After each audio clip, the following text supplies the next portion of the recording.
Hello everyone, welcome to Kapil institute Bathinda. So guys, कैसे हैं आप लोग। आज तारीख है हमारी 15 जुलाई और शुरू करते हैं आज के करंट अफेयर्स। सबसे पहला करंट अफेयर है हमारे पास लोकमान्य तिलक अवार्ड से संबंधित। 2023 में ये अवार्ड जो है दिया जा रहा है हमारे प्रधानमंत्री मोदी जी को। जी हाँ, बिल्कुल, प्राइम मिनिस्टर नरेंद्र मोदी को ये प्रेस्टिजियस अवार्ड जो है वो दिया जाएगा अगस्त के महीने में, 1 अगस्त 2023 को, जब हमारे लोकमान्य तिलक यानी कि बाल गंगाधर तिलक जी का जो होता है डेथ एनिवर्सरी होता है, तब उस दिन के लिए हमने निर्धारित किया है इस अवार्ड को। तिलक स्मारक मंदिर ट्रस्ट के द्वारा, जो कि हिंद स्वराज संघ किसी जमाने में कहलाता था, ये इस अवार्ड को देंगे प्राइम मिनिस्टर मोदी को। पुणे के अंदर है ये, और ये मिलेगा इनको अगस्त 2023, 1 अगस्त 2023 को। ठीक है, तो तिलक साहब की, लोकमान्य तिलक जी की डेथ एनिवर्सरी के दिन, जैसा कि हमने डिस्कस किया, इसको दिया जाता है अवार्ड को। ऑलरेडी अवार्ड इंदिरा गांधी, अटल बिहारी वाजपेयी, शरद पवार, साइरस पूनावाला और मनमोहन सिंह जी को मिल चुका है। ठीक है जी, तो ध्यान में रखना है कि पहले भी किन किन को मिला हुआ है और अभी का इस साल का किन को दिया जा रहा है, वो भी हमने ध्यान रखना है। चलते हैं अगले न्यूज की तरफ। अगला न्यूज हमारे पास ना छोटा सा ही है, मिस यूनिवर्स नीदरलैंड्स। ठीक है जी, पहली बार ऐसे हुआ है कि नीदरलैंड में एक ट्रांसजेंडर विमेन, जो इनको आप देख सकते हैं, ट्रांसजेंडर है ये। ठीक है, देखो बेटा, ट्रांसजेंडर का मतलब हिजड़ा नहीं होता। ठीक है, ट्रांसजेंडर का मतलब होता है ऐसा कोई बच्चा जिसके जन्म के समय उसका जेंडर डिफाइन ना किया जा रहा हो कि वो मेल है या फीमेल है, ना कर पा रहे हो। जब वो बच्चा बड़ा होता है ना, तब उसको पता लगता है कि मैं मेल हूं या फीमेल हूं, जैसा भी उसको फील होता है, जैसा भी उसको उसके हार्मोन्स वगैरह बताते हैं, उस हिसाब से वो अपना जेंडर डिफाइन करता है, तो उसे हम ट्रांसजेंडर कहते हैं। तो रिकी कोले जो हैं, ये पहली ट्रांसजेंडर विमेन बनी है जिनको मिस यूनिवर्स नीदरलैंड्स का टाइटल जो है वो मिला है। तो छोटा सा न्यूज है, बस ध्यान में रखना है कि पहली ट्रांसजेंडर विमेन है, तो इसके लिए आपको क्वेश्चन थोड़ा सा इंपॉर्टेंट बन जाएगा। ठीक है जी, चलते हैं अगले न्यूज की तरफ। अगला न्यूज है हमारा ओसीए के बारे में, ओलंपिक काउंसिल ऑफ एशिया के बारे में। क्या न्यूज आया है हमारे पास, देखिए, अभी अभी ना इसके न्यू प्रेसिडेंट को इलेक्ट किया गया है। ठीक है, और इनके न्यू प्रेसिडेंट जो बने हैं वो शेख तलल फहद अल अहमद अल साहब बने हैं कुवैत के। ठीक है, तो बहुत लंबा चौड़ा नाम है, आप शेख तलल तक याद रखेंगे तो भी आपको ये ध्यान में रहेगा। ठीक है जी, तो इतना लंबा नाम इनका याद रखने की जरूरत नहीं है। इससे पहले ये जो पोजीशन थी वो इनके ब्रदर शेख अहमद अल फहद अल सबह के पास थी। ठीक है जी, लेकिन उनके ऊपर कुछ करप्शन के चार्जेस लगे, जिसकी वजह से वो जेल चले गए। तो उसके बाद जो है ये शेख तलल जो है, इनको डायरेक्टर बनाया है। इनका जो मतलब इलेक्शन हुआ था जब इनका, तो इन्होंने हुसैन अल मुसल्लम को हराया है, जो कि ओसीए के डायरेक्टर जनरल थे और वर्ल्ड एक्वेटिक प्रेसिडेंट, एक्वेटिक्स के भी प्रेसिडेंट थे। ठीक है जी, तो ओसीए जनरल असेंबली बैंकॉक में जो है, वहां पे ये सारा का सारा जो है वो इलेक्शन प्रोसीजर हुआ, जिसमें शेख तलल जो है वो जो है जीत के हमारे नए प्रेसिडेंट बन चुके हैं। ठीक है, तो एक अंतरराष्ट्रीय संस्था है बेटा, इस वजह से ये क्वेश्चन थोड़ा इंपॉर्टेंट है। हमारे इंडिया का कोई ऐसा होता तो इंपॉर्टेंट नहीं होने वाला था। ठीक है जी, तो अंतरराष्ट्रीय संस्था में कोई भी पर्सन है तो उसके लिए इंपॉर्टेंट क्वेश्चन बनेगा। ठीक है, चलते हैं अगले सवाल की तरफ। अगला सवाल है गोल्डमैन सैक्स के बारे में है। क्या है ये बेटा, ये बैंगलोर के अंदर ना एक कंपनी है जो कि हमारे देश के अंदर आंकड़ों को चेक करती है। ठीक है, इकोनॉमी के जो आंकड़े हैं उनको चेक करती है। तो गोल्डमैन सैक्स जो है, इन्होंने कहा कि इंडिया 5th लार्जेस्ट इकोनॉमी है और 2nd लार्जेस्ट इकोनॉमी बन जाएगा 2075 तक। ठीक है, ये सिर्फ जापान और जर्मनी को ही पीछे नहीं छोड़ देगा, बल्कि यूनाइटेड स्टेट्स को भी पीछे छोड़ देगा। ठीक है जी, तो बहुत ही अच्छा पॉइंट जो है इन्होंने हमें दिया है गोल्डमैन सैक्स के बारे, सैश ने। एक सेकेंड, ये पता नहीं क्या हो गया इसकी इंक को, या दैट्स फाइन। सो हम डिस्कस कर रहे थे, इसको मैं थोड़ा सा 1 मिनट इरेज कर देती हूँ अगर आप लोगों को देखने में कोई दिक्कत आ रही है तो। या तो हम डिस्कस कर रहे थे कि गोल्डमैन सैक्स ने कहा है कि इंडिया अभी 5वीं लार्जेस्ट इकोनॉमी है, लेकिन 2075 तक 2nd लार्जेस्ट इकोनॉमी बन जाएगी। ना सिर्फ हम जापान और जर्मनी को पीछे छोड़ देंगे, बल्कि हम यूएस को भी पीछे छोड़ देंगे। 2075 तक आप लोग अगेन इस चीज को देखेंगे। ठीक है, कि ऐसा हो रहा है या नहीं हो रहा है। ठीक है जी, चलते हैं अगले पॉइंट की तरफ। तो इस समय इंडिया 5th लार्जेस्ट इकोनॉमी है, जिसमें जर्मनी सबसे आगे है, जापान, चाइना और यूएस, ये सब इस तरीके से हैं जिसमें इंडिया सबसे आगे है। ठीक है जी, सॉरी, इंडिया जो है 5वें नंबर पे बैठा है। ठीक है, अभी आप सब देखिए जानते हैं, आप लोग सुनते होंगे ना कि वर्ल्ड की सबसे बड़ी इकोनॉमी यूएस है। ठीक है, तो यूएस का नंबर जो है यहाँ पे क्यों डाला हुआ है, सबसे आगे क्यों नहीं डाला हुआ? तो देखो बेटा, ये जो इकोनॉमी के आंकड़े होते हैं ना, ये अलग अलग कंपनीज अलग अलग सर्वेज के थ्रू अलग अलग तरीके से होते हैं।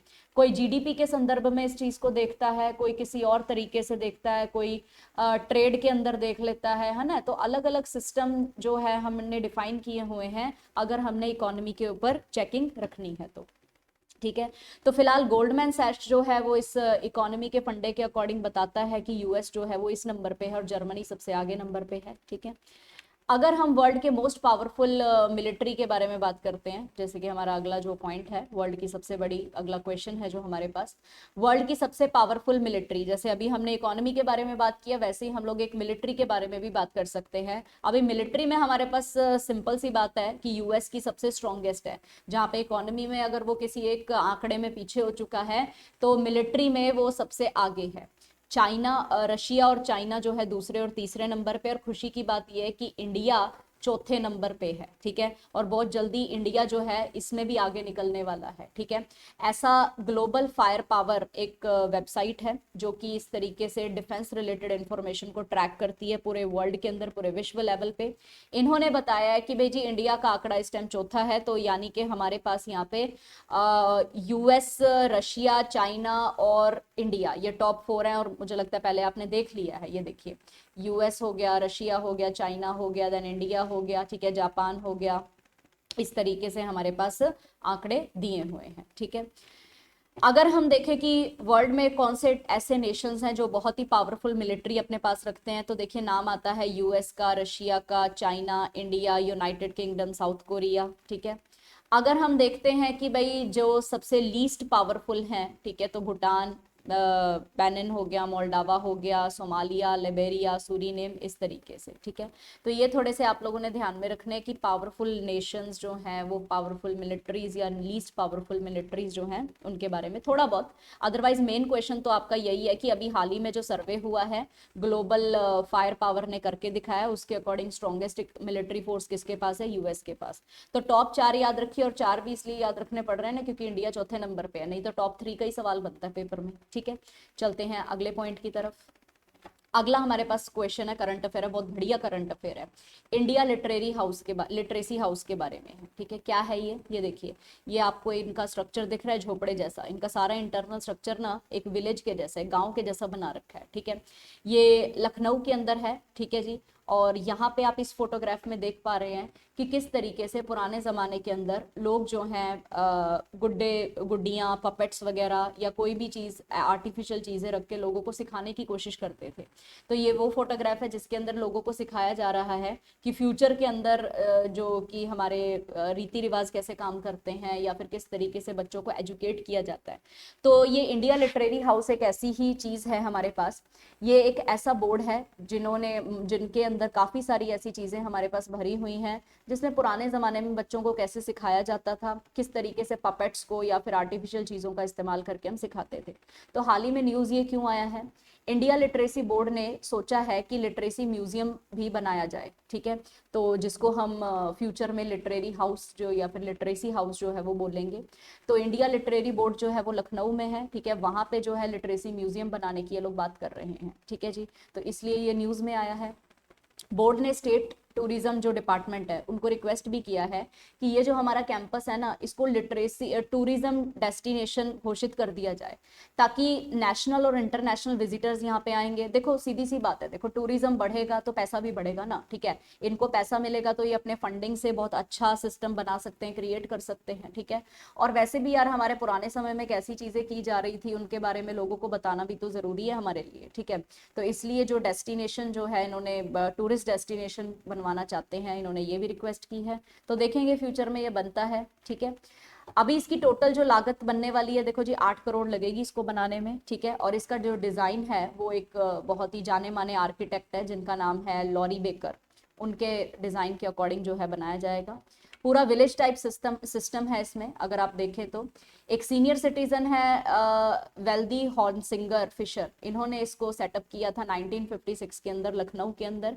इनका एक ही मिशन था कि यार लिटरेसी को, इलिटरेसी जो है ना उसको एंड करना है, और जो हमारी सोसाइटी है, हमारा समाज है, उसको ना एनलाइटन करना है, ठीक है, उसको जागरूक करना है। इनका जो मोटो था ना वो ये था कि it is better to light a lamp than to curse a darkness, ठीक है, अंधेरे को कोसने की बजाय वहां पे एक दिया जला दो, थोड़ी सी रोशनी हो जाएगी, ठीक है जी। तो अंधेरे को कोसने की तुलना में एक दीपक जलाना बेहतर है, ऐसा इनका मोटो था। तो ये सोचते थे कि यार इलिटरेसी बहुत ज्यादा फैली हुई है ना, अगर हम कोई ये कहते रहे कि यार पूरे इंडिया में फैली पड़ी है, हम कुछ नहीं कर सकते, तो उसकी बजाय इंडिया के एक कोने से शुरुआत तो करो यार, शुरुआत तो करो, शुरुआत करोगे तो कहीं ना कहीं इसका एंड होगा, ठीक है जी। सो इसलिए जो है इन्होंने ये शुरू किया था, तो इनके निर्माता के नाम भी आप हमेशा याद रखेंगे, ठीक है जी। नेक्स्ट पॉइंट, कानपुर रोड के ऊपर ये है, ठीक है जी। और ये एक इंडियन विलेज जैसा ही डिजाइन जो है लॉरी बेकर ने सजेस्ट किया था, उनके डिजाइन के ऊपर बनाया हुआ है। काफी मतलब सिंपल सा क्लस्टर है, लेकिन काफी इनोवेटिव है, ब्रिक्स की बिल्डिंग है, ऐसे तो पक्की मजबूत चीज बनाई हुई है, लेकिन एक इंडियन विलेज जैसा ही ये नजर आता है, ठीक है जी। तो ये न्यूज जो है हमारे लिए ज्यादा अच्छा है, इंपॉर्टेंट है, आपके आर्ट एंड कल्चर से संबंधित है, तो हिस्ट्री पॉइंट ऑफ व्यू से आपको सवाल पूछा जा सकता है, ठीक है जी। चलते हैं अगले क्वेश्चन की तरफ। अगला जो न्यूज है हमारे पास LRMR हैंगर और डिस्पर्सल के बारे में है। देखिए हैंगर्स और डिस्पर्सल्स क्या होते हैं, ठीक है, ये वो जगह होती है जहां पे हम प्लेन्स वगैरह को ठहरा सकते हैं, खड़ा कर सकते हैं, ठीक है जी। तो प्लेन्स वगैरह जो है उनको खड़ा करना है, स्थापित करना है, तो उसके लिए हैंगर्स वगैरह और डिस्पर्सल्स वगैरह होते हैं, ठीक है। तो हाल ही में न्यूज़ क्या आई है कि हमारे जो चीफ ऑफ डिफेंस स्टाफ हैं जनरल अनिल चौहान, इन्होंने हाल ही में इनॉग्रेट किया है हैंगर और डिस्पर्सल को, कहाँ पे, नेवल एयर स्टेशन INS उत्कृष्ट पे, ठीक है। और ये कहाँ पे विस्थापित की हुई है हम लोगों ने, port Blair. Port Blair Andaman और निकोबार की राजधानी है, ठीक है। तो वहां पे इंडियन नेवल शिप है हमारे पास उत्कृष्ट, और उसके अंदर हमने उसके पूरे के पूरे एरिया में जो वहाँ पे नेवल एयर स्टेशन बना हुआ है ना, तो वहाँ पे हमने एक एरिया बनाया है जिसमें हमने हैंगर और डिस्पर्सल डाले हैं, जहाँ पे हम लोग अपने प्लेन्स को खड़ा सकते हैं, ठीक है। अभी प्लेन को खड़ा करके हम देखिए, एक तो प्लेन जो है अपने जो चीजें हैं उसके अंदर काफी प्रॉब्लम हो जाती है, कई बार रिपेयर की जरूरत पड़ती है ना, तो रिपेयर्स वगैरह भी हो जाए, इसलिए ये टारगेट हमारा मेन है, ठीक है। तो रिपेयर्स के लिए ना एक और चीज का इनॉग्रेशन हुआ है, ठीक है, वो हम देखते हैं, लेकिन पहले इधर पढ़ते हैं। 2 हैंगर्स हैं, ट्विन हैंगर्स जो हैं वो 6,000 स्क्वायर मीटर के मतलब दायरे में फैले हुए हैं, और इसके अंदर जो है P-81 एयरक्राफ्ट आ सकता है, डॉर्नियर भी आ सकता है, और एडवांस लाइट हेलीकॉप्टर्स भी आ सकते हैं। मतलब काफी अच्छे खासे एरिया में बनाई है, ऐसी बात नहीं है कि हम जो है छोटा मोटा हैंगर जो है हम लोगों ने बना रखा है, ठीक है जी। सो इस तरीके से ये इसके अंदर अकोमोडेट हो सकता है, ठीक है। ये जो हमारे पास जैसा कि मैंने आपसे बात किया था कि रिपेयर के लिए भी काम हुआ है, तो wet basin and refit jetty भी बनाई गई है नेवल शिप रिपेयर यार्ड के ऊपर, वहीं पे पोर्ट ब्लेयर में, ताकि इनका रिपेयर भी करा सके, ठीक है, अगर कोई दिक्कत हुई है, ठीक है। ये वाला जो वेट बेसिन रिफिट जेटी है, इसको IIT चेन्नई के कंसल्टेशन में रख के बनाया हुआ है, और कम से कम 360 करोड़ लग गया इसके अंदर, ठीक है। तो अगर हमारे जो विमान वगैरह हैं उनको अगर अच्छा करना है और ज्यादा बढ़िया बनाना है, तो उनको देखो रिपेयरमेंट की भी जरूरत होती है, ठीक है। तो ये थोड़ा सा न्यूज डिफेंस से रिलेटेड हमारे पास आया था, ठीक है। तो आपने मेनली देखो हमने काफी सारी चीजें इसमें डिस्कस की है ना। एग्जाम के अंदर सबसे ज्यादा इंपॉर्टेंट क्वेश्चन क्या है कि ये जो हैंगर और डिस्पर्सल अभी अभी नेवल एयर स्टेशन में लगाए गए हैं वो कहाँ पे, INS उत्कृष्ट जो कि पोर्ट ब्लेयर में है, ठीक है। और CDS कौन है हमारे इस टाइम के, जनरल अनिल चौहान, ठीक है जी। तो ये क्वेश्चन थोड़ा इंपॉर्टेंट रहेगा। चलते हैं अगले करंट अफेयर की तरफ। अगला न्यूज है हमारे पास वर्ल्ड चैंपियनशिप के बारे में, ठीक है। तो ये वाला जो हमारे पास न्यूज है यूथ चैंपियनशिप के बारे में है, ठीक है। इसके अंदर क्या है हमारे पास, देखिए अच्छा न्यूज आया है आज हमारे पास कि पार्थ सोलंकी जो है वो फर्स्ट इंडियन बन गए हैं मेल आर्कर, जिन्होंने गोल्ड जो है वो विन किया है, ठीक है। हाँ जी। सो हमारे पास पॉइंट है पार्थ सोलंकी के बारे में। सो पार्थ सोलंकी जो है वो फर्स्ट इंडियन मेल आर्कर बने हैं जिन्होंने यहाँ पे गोल्ड लिया है। यूथ चैंपियनशिप लिमरिक आयरलैंड के अंदर ये हुई है, तो इसको थोड़ा सा अपने ध्यान में रखना है, इंपॉर्टेंट पॉइंट है। इंडिया ने काफी सारे मेडल्स लिए हैं, जैसे कि 6 गोल्ड लिए हैं, 1 सिल्वर लिया है, ब्रॉन्ज लिया है, ठीक है। ठीक है, हम लोगों ने काफी अच्छा किया, लेकिन हम लोग सेकंड पोजीशन पे आए हैं, ठीक है जी। फर्स्ट पोजीशन पे जो है वो मतलब आयरलैंड ही आया है फर्स्ट पोजीशन के ऊपर, ठीक है। और इंडिया ने ब्रॉन्ज भी लिया है, और ब्रॉन्ज विमेन कैटेगरी में लिया अंडर 21, और भजन कौर ने लिया है, शीज भजन कौर, ठीक है जी। तो इन्होंने जो है इंडिया के लिए अंडर 21 के अंदर ब्रॉन्ज मेडल भी क्लिच किया है, ठीक है जी। तो काफी अच्छा हमारा इवेंट रहा वहाँ पे, ठीक है। सो इसको ध्यान में रखना है। अगला हमारे पास न्यूज़ जो आता है वो इंटरनेशनल मलाला डे से रिलेटेड है, ठीक है जी। तो इंटरनेशनल मलाला डे क्या है, ठीक है। इसको हर साल जो है 12 जुलाई को मनाया जाता है to honour the birthday of Malala Yousafzai, ठीक है। मलाला यूसुफजई का जन्मदिन होता है 12 जुलाई को, तो उनके जन्मदिन को ही हम ऑब्जर्व करते हैं इस दिन को। अगर आप मलाला यूसुफजई के बारे में जानते हैं तो आपने काफ़ी कुछ इनके बारे में पढ़ा होगा। ये पाकिस्तान की एजुकेशन एक्टिविस्ट हैं और नोबल ल्यूरेट भी हैं। सबसे कम उम्र में इनको नोबेल प्राइज से सम्मानित किया गया था, ठीक है जी। ये एजुकेशन के लिए बहुत ज़्यादा, लड़कियों की एजुकेशन के लिए काफ़ी ज़्यादा इन्होंने मतलब एडवोकेसी दिखाई, अपना काम किया है। क्योंकि तालिबान देखो औरतों की स्टडी के ना बहुत अगेंस्ट है, विमेन के बहुत अगेंस्ट है तालिबान, ठीक है। तो तालिबान ने गर्ल्स के लिए फतवा जारी कर दिया था कि स्कूल नहीं जाएंगे, लेकिन ये जो है ये स्कूल जाती थी, और ये गर्ल्स के बिहाफ पे ही स्कूल जाती थी। ये कहती थी लड़कियों को पढ़ने का अधिकार है, हम स्कूल जाएंगे, हमें शिक्षा का अधिकार लेने से कोई नहीं रोक सकता, ठीक है जी।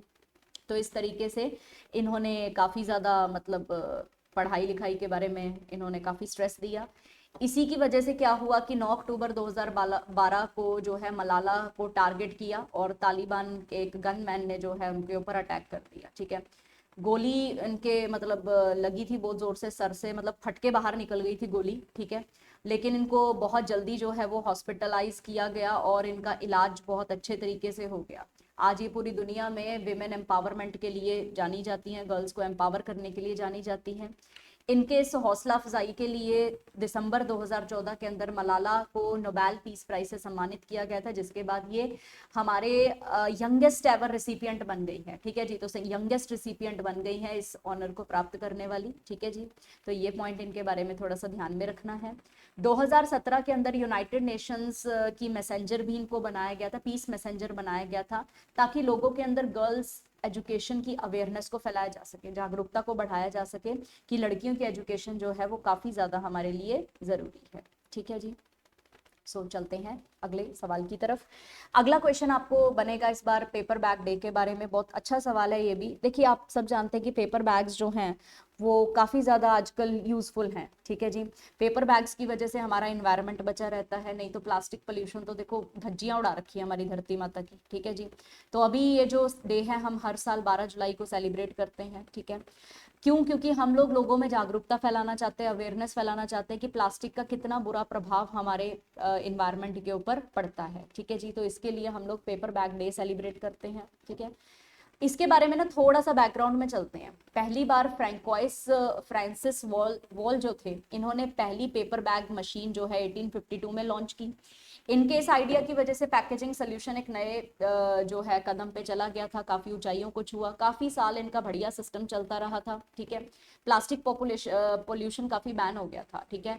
लेकिन प्लास्टिक बैग्स की पॉपुलैरिटी काफ़ी ज़्यादा है, क्योंकि अगर कोई लिक्विड चीज़ है, अगर उसको आपने डालना है कि किसी बैग में डालना है, तो उसके लिए देखो प्लास्टिक ज़्यादा आप लोगों को कन्वीनियंट रहेगा, सस्ता भी पड़ता है, कोस्ट इफेक्टिव भी पड़ता है, ठीक है जी। तो इसीलिए ये प्लास्टिक बैग जो है वो बहुत ज़्यादा आगे चलने लगे, ठीक है जी।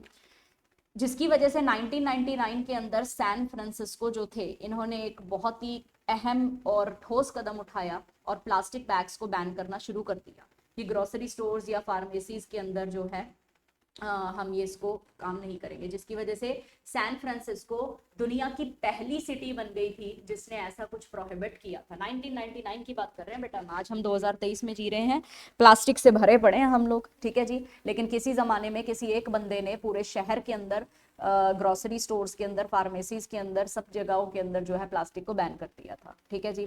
तो खैर पेपर बैग को याद करते हुए हम लोगों ने ये पेपर बैग डे जो है वो सेलिब्रेट करना शुरू किया, ठीक है जी। तो ये थे आज के करंट अफेयर्स।